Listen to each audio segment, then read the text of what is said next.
Anil Gupta, yesterday you are absent from tutor class. What is the reason?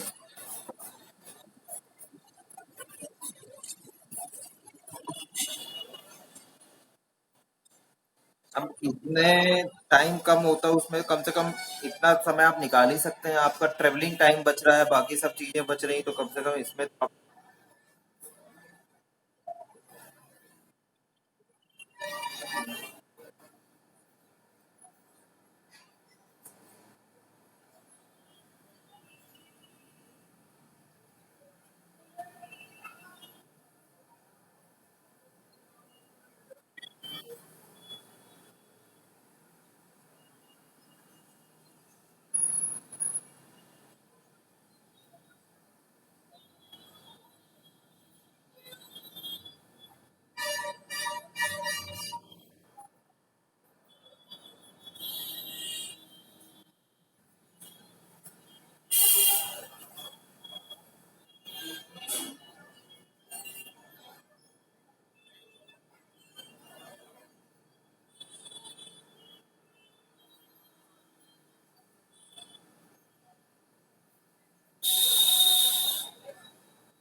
So today I am discuss in continuation of the topic system approach while developing any information system solution.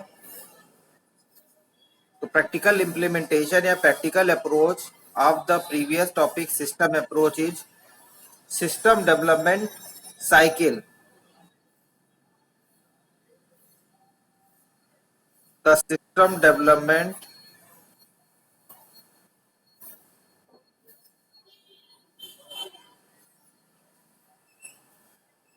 cycle, as earlier I told, there are hierarchy of steps which is carried out during development of any software system or any information system. ठीक है, तो वो hierarchy of जो आपके steps होते हैं उस mechanism को एक नाम देते हैं, वो होता है सिस्टम डेवलपमेंट साइकिल। ठीक है, या system development life cycle, SDLC भी बोलते हैं उसको। अभी आगे हम इसको इंट्रोड्यूस कर देंगे। So, when the system approach to problem solving is applied to the developing of information system solution to business problem, it is called information system development or application development. Okay, because I or you as a developer going to provide a software solution, computerized solution. So most computer-based information system are conceived, designed and implemented using some of systematic development process. Using the system approach to develop information system solution involve multi-step process called information system development cycle and also known as SDLC, system development life cycle.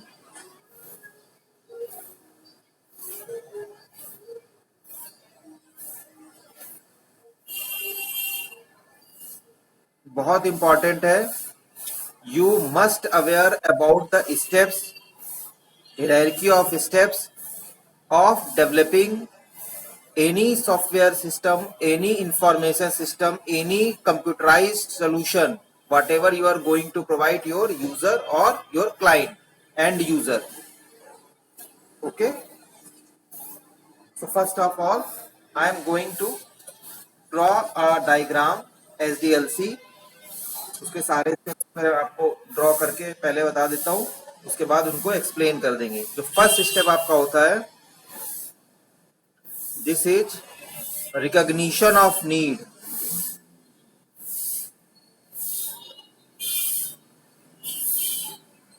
या initial investigation, recognition of need, या आप इसको भी ऐसे भी कह सकते हैं इनिशियल इन्वेस्टिगेशन।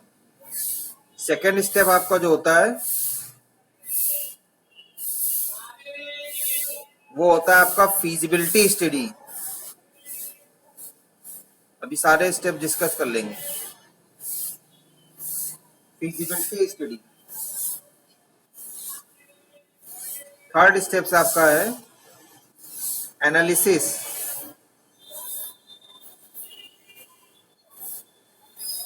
फोर्थ स्टेप है आपका design.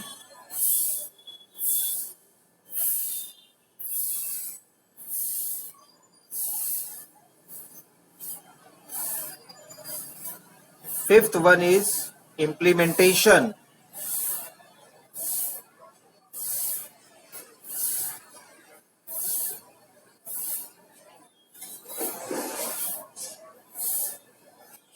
Sixth one is testing. Next maintenance, also said as post implementation or review. As we discussed in the system approach steps, it is known as post implementation or system review, but in practically इसको हम कहते हैं maintenance. And last step is documentation.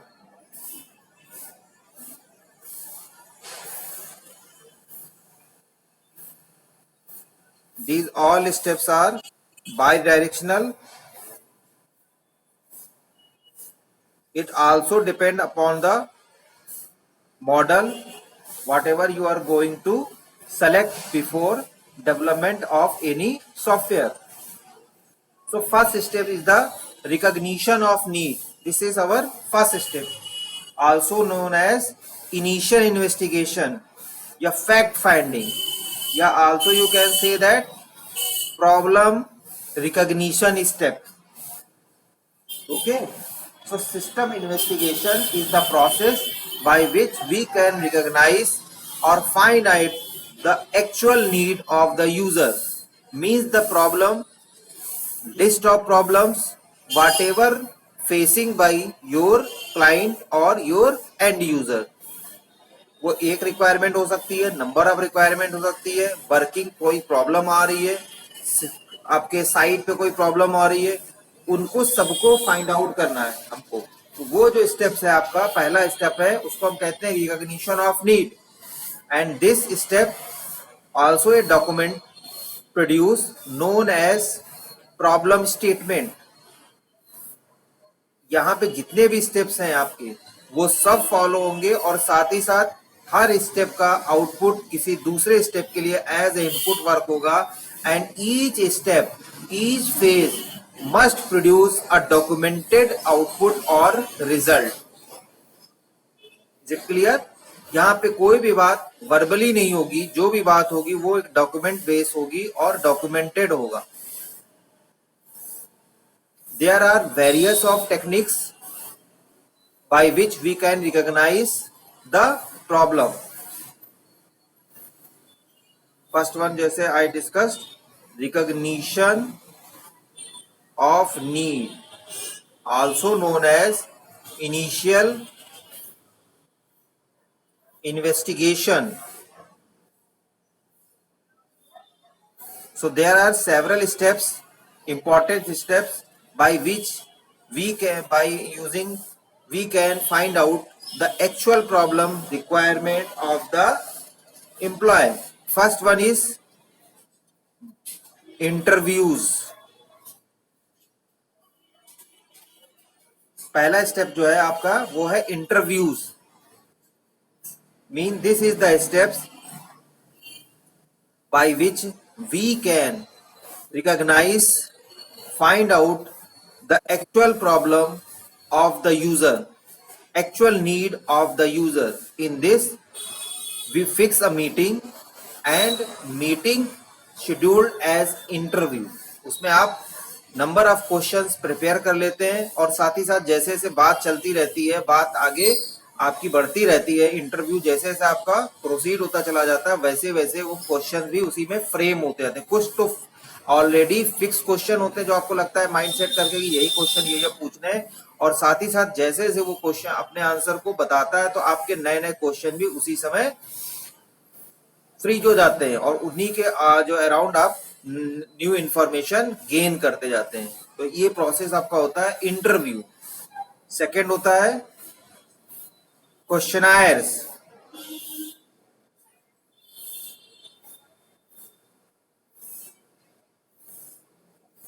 क्वेश्चनायर्स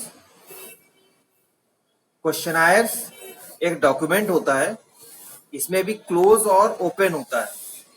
close का मतलब आपने क्या किया कि क्वेश्चन आपने पॉसिबल बना लिए और उसके बाद उनके कुछ सॉल्यूशन आपने दे दिए मल्टीपल चॉइस टाइप के, और उसी में से उसको एक ऑप्शन चूज करना है। This is known as close questionnaire. और second one is open questionnaire, जिसमें आपने एक क्वेश्चन पूछ लिया और वहां पे उसको कुछ स्पेस प्रोवाइड कर दिया। In that space he or she and your user is free to write his her problem according his views, according his or her views। ठीक है, तो दो टाइप से आप क्वेश्चनायर को फ्रेम करते हैं। Third one is on site observation.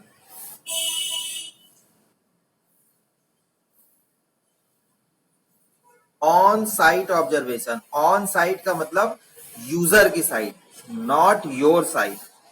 ध्यान रखिएगा, कुछ लोग यहाँ पे गलती कर देते हैं कि ऑन साइट का मतलब developer site. No, on site का मतलब यूजर की site, client site, client system. वहां पे आप जाकर के कुछ ऑब्जर्व करते हैं, उसकी वर्किंग को समझते हैं। तो ये जो पूरा प्रोसीजर होता है वो होता है on site observation. And after on site observation, fourth step is off site observation. Means after talking, after interviews, interrogation with client, you return to your site, that is known as developer site or also off site। वहां पे जो आपके observation होते हैं वो सब भी record होते हैं, एक डॉक्यूमेंट आप बना लेते हैं यहाँ पर। Fifth one is brain storming, very important investigation method brain storming.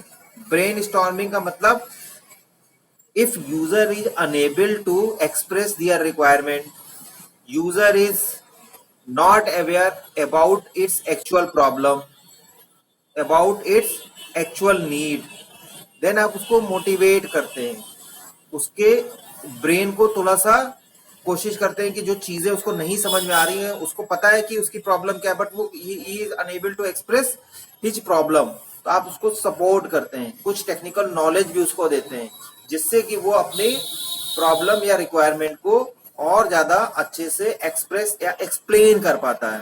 तो ये जो सेशन होता है इसको हम लोग कहते हैं brain storming. Okay,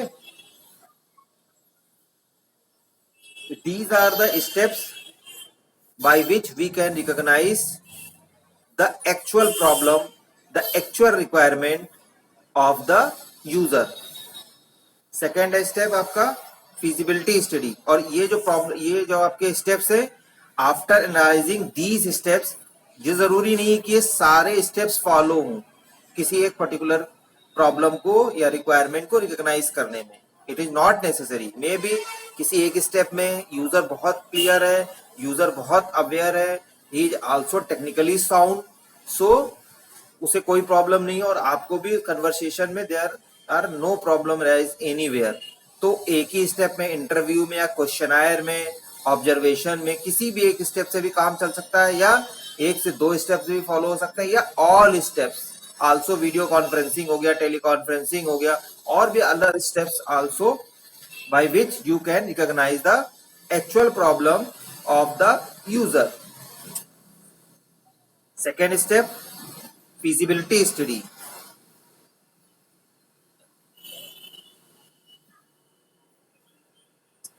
After the preparation of the statement of problem या recognition of need का एक document बन गया, then come your side and after the analyzing, after the investigation of the problem statement, now there are a glimpse of solutions, alternative solution which is earlier discussed in the system approach. There are glimpse of solution by which there are alternatives and you are going to select number of alternatives to the one alternative। तो उस case में there are some factors which must be analyzed before choosing any or selecting any optimal solutions, जिसमें कि आप कह सकते हैं कि वो इकोनॉमिकल फिजिबल होगा कि नहीं होगा, इसको फिजिबिलिटी स्टडी कहते हैं। This is process, this step is known as feasibility study. और feasibility study are numbers of types, means economical है, बिहेवियरल आपकी हो गई, टेक्निकल हो गई, ऑपरेशनल हो गई, तो ये सब जितनी स्टडीज हैं इनको हम लोग कहते हैं feasibility studies. Because any software solution you are going to select, these feasibility study must be carried out। So a feasibility study is a preliminary study which investigates the information system and feasibility of proposed project। आपका जो भी आप software बना रहे हैं, मैं definition भी लिख दे रहा हूँ क्योंकि इंपॉर्टेंट है, ये बहुत पूछी जाती है। feasibility study is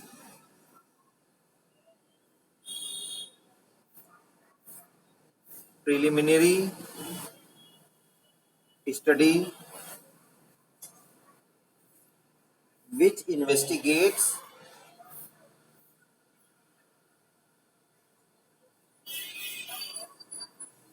the information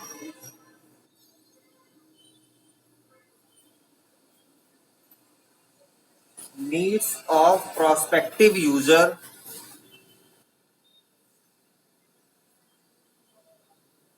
and determines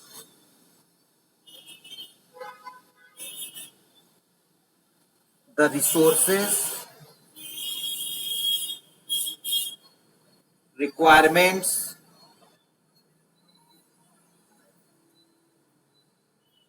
costs, बहुत इंपॉर्टेंट है, benefits and feasibility of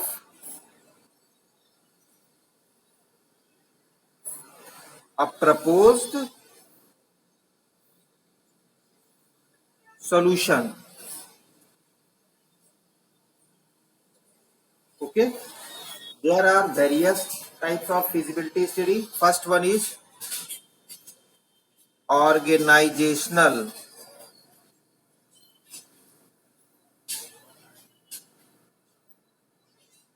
feasibility.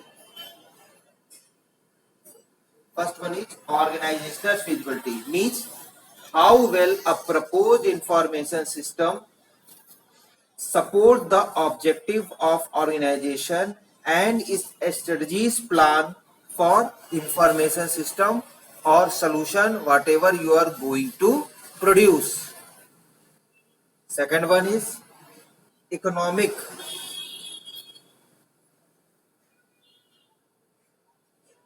economical feasibility,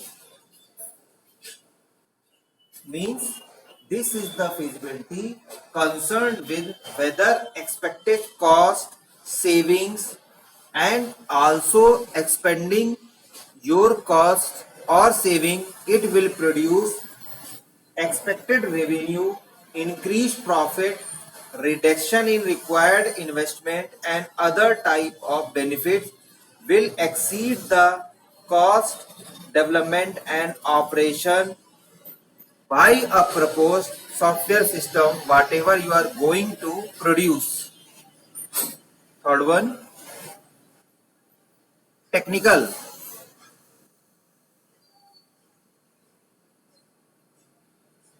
technical feasibility. Technical feasibility can be demonstrated if reliable hardware and software capability of meeting the needs of proposed system can be acquired or developed by the business in the required time. Means इसमें जो है आपका main concern होता है hardware आप कौन सा use करेंगे, क्योंकि ये सब डिपेंड करता है हार्डवेयर और सॉफ्टवेयर मतलब जो सॉफ्टवेयर की टेक्नोलॉजी है वो कौन सी अब यूज करेंगे। तो ये डिपेंड करता है कि आपका बजट कैसा है, कॉस्ट कैसी है, ठीक है। मतलब आपका मतलब यूजर, ये सब आप पहले ही से क्योंकि हमने बताया इकोनॉमिकल में आपको पता चल जाता है कि एक्चुअल में यूजर कहां तक एग्री होता है कि कॉस्ट वो कितनी इस पे एक्सपेंड करेगा, क्योंकि उसकी एक्सपेक्टेशन ज्यादा होती है। वो सोचता है अगर हम इतनी कॉस्ट स्पेंड करने जा रहे हैं तो मुझे बेनिफिट कितना मिलेगा। तो he is very clever and very aware about its profit. तो आपको भी उसी ध्यान रखना है कि आपको भी अपना प्रॉफिट इसमें से कलेक्ट करना है और उसके बाद जो बच रहा है जिसमें आपको इन्वेस्टमेंट करना है, जो इन्वेस्टमेंट करना है तो उसके अकॉर्डिंग आपकी कॉस्टिंग में क्या हार्डवेयर आप ले सकते हैं, कौन से सॉफ्टवेयर आप ले सकते हैं, कौन सी टेक्नोलॉजी आप यूज कर सकते हैं, ये सब सारे कंसर्न होते हैं इन technical feasibility. Fourth one is operational, very important feasibility also. Operation feasibility is the willingness and ability of the management or employee, customer, suppliers, these all are users are client side and others to operate, use and support of your proposed system. तो वो work किस तरह से रहेगा, कौन कौन से modules होंगे, मॉड्यूल्स में इंफॉर्मेशन किस तरह से होगी, कितना इंटरेक्टिव पेज आप बना पाएंगे, ठीक है। कभी कभी ऐसा भी होता है कि यूजर की कुछ अनरियलिस्टिक अनएथिकल डिमांड्स या रिक्वायरमेंट भी होती हैं, तो this is very difficult to fulfil these type of requirement from your side, क्योंकि आप अपने प्रोफेशन के साथ you are not going to compromise, ठीक है। जैसा सपोज करिए कि आप एक पेज बना रहे हैं, उसमें पासवर्ड लॉगिन पासवर्ड का आपने एक पेज बना दिया, ज्यादातर आप जानते हैं उसमें पासवर्ड और जो है जो ऑथेंटिसिटी होती है वो जरूर रहती है, ऑथराइजेशन ऑथेंटिसिटी सिक्योरिटी पर्पज से।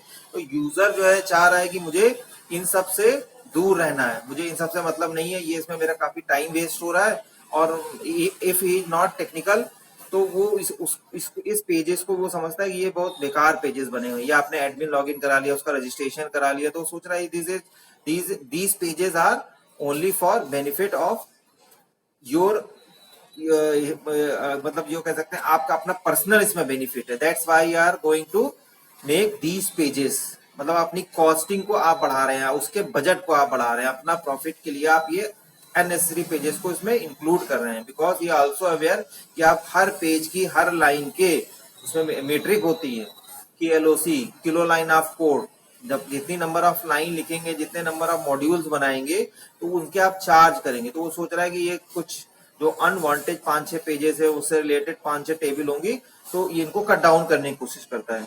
बट एज अ डेवलपर जब आप इस प्रोफेशन की बात करते हैं और तब आपको लगता है कि नहीं, these are very important pages, these steps must be carried out before operating the actual system your software, आप उसको कन्विंस करते हैं, मोटिवेट करते हैं, ट्रेन करते हैं।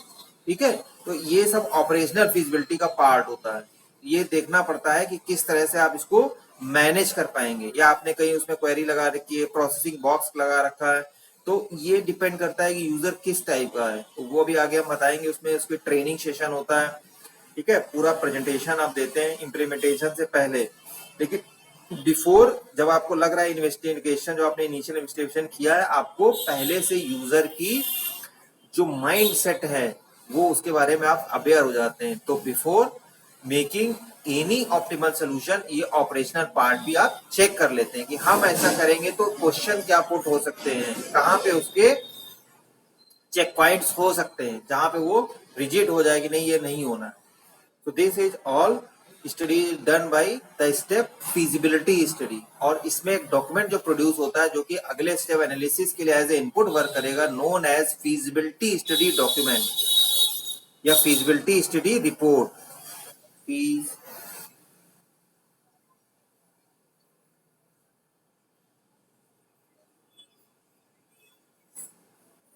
ठीक है, ये जो डॉक्यूमेंट इसमें प्रोड्यूस होता है। थर्ड स्टेप है आपका this one, analysis. Feasibility study तो आपने कर दी, और ये सब आपने तब किया जब आपने सोचा कि आपका जो कौन सा सॉफ्टवेयर बेस्ड, कौन सा सोल्यूशन, कौन सी टेक्नोलॉजी, कौन सा हार्डवेयर के साथ आप जाएंगे for the development of the system, what ever is the requirement of your user. Now when you select the system, अब आपकी जो तीसरा स्टेप आता है analysis. Analysis is the main and key steps before doing your side of work, before starting your side of work means development work। Analysis जो work है वो बहुत इंपॉर्टेंट वाला टर्म। तो what is the system analysis? System analysis is the work or job by which you can analyze the proposed system or proposed solution with technology, with costing, with scheduling, with staffing, ठीक है, with pattern। ये सारे जो steps हैं वो आपके side के। Costing का मतलब ये हुआ कि अब उसने तो अपना बजट बता दिया, अब आप अपनी कॉस्ट को कैसे मैनेज करेंगे, क्योंकि आपको यहाँ से प्रॉफिट भी अपना यहाँ से लेना है, क्रिएट करना है, प्रॉफिट भी क्रिएट करना है, एम्प्लॉय को भी यहाँ पे मैनेज करना है, एक प्रॉपर शेड्यूल बनाना है, क्योंकि जो timely delivery is the also important की स्टेप्स, कि आपने जो यूजर से बोला है उसी टाइम पे आप उसको सॉफ्टवेयर डिलीवर भी करेंगे। ये इंपॉर्टेंट फैक्टर है। टीम में मेंबर कौन कौन से होंगे, ठीक है, स्टाफ किस तरह से आपका रहेगा, मैनेज होगा। तो ये सारे स्टेप्स, ये एनालिसिस, रिस्क फैक्टर, ये सब एनालिसिस के पार्ट हैं।